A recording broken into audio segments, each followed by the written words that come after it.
हो गया सम्मान प्राप्त करने की लालसा से।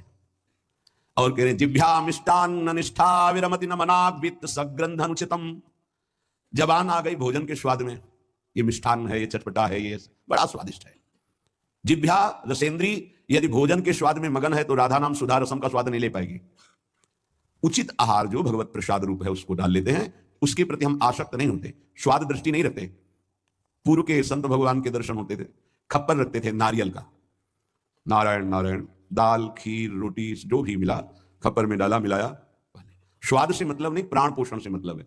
और यहां धनिया की चटनी अलग, टमाटर की चटनी अलग, भरहुआ मिर्च अलग, ये अलग ये अलग, तो फिर राधा नाम सुधा रसम भूल जाओ।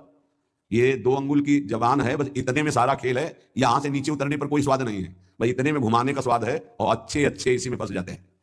जिसकी रसेंद्री विजयी नहीं हुआ रसेंद्री से, वो हर इंद्री का विजयी होने पर भी विजयी नहीं माना जाता। रसेंद्री विजयी जनेन्द्री विजयी जरूर होगा, और रसेंद्री जनेन्द्री विजयी संपूर्ण इंद्रियों का विजेता माना जाता है। धैर्यवान उसे ही कहते हैं जो 2 इंद्रियों को काबू में कर ले, रसेंद्री और जनेन्द्री। रसेंद्री मिष्टान्न आदि भोग पकवान पाने के लिए लोलुप जीवन हो गया, पेट बढ़ करके छाती से एक बीता ऊंचा हो गया है। उठने बैठने में दिक्कत होती है, पर पाने के समय और कितना अधिक पाया जा सके, ये स्वाद वो स्वाद वो स्वाद कितना पाओगे, मर जाओगे पाते पाते, फिर भी तृप्ति नहीं होगी। बहुत विचित्र वासना है, बहुत विचित्र वासना है। चित्त वित्त सग्रंथ अनुचितम, सच्ची बात। आज चरित्र भगवत धर्म मर्यादा इसका महत्व धीरे धीरे समाज से हटता जा रहा है, धन का महत्व होता जा रहा है। क्या दुर्दशा है। बोले मनाग वित्त सग्रंथ अनुचितम, अनुचित रूप से धन कभी सुखी नहीं हो सकता जो अनुचित रूप से धन प्राप्त करता है। हा वृंदारण्य कान्या भवति मम गतिश्चेदहम त्वत्स्थितोपि, मेरी क्या गति होगी जब मेरी इंद्रियां और मेरा मन ऐसा है। मैं आपका आश्रय लेता हूं, आपका वास स्वीकार करता हूं, मैं समझ गया कि मेरे से कुछ नहीं होने वाला, मेरी अनन्य गति आप हो, हे वृंदावन आप मेरा सुधार कर दो। अब मैं कहीं किसी की ओर नहीं देख सकता, सिर्फ आपका आश्रय लिए हूं। भाव यह है कि हम सब तरह से हीन हैं, हर इंद्रियां हम पर विजय प्राप्त की हुई है।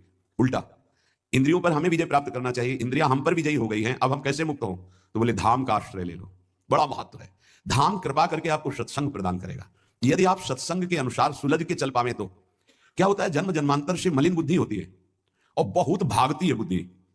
जैसे जंगली नील गाय देखा हो, गर्दन उठाई भागती चली जा रही, ऐसे ही भागती बुद्धि। अगर इसको कोई रोक सकता है तो गांव में एक लंगड़ बांधा जाता था, लंगड़ समझते, 2 टांगों के बीच में एक मोटा सा लकड़ी का, अब वो भाग नहीं पाएगी ऐसे।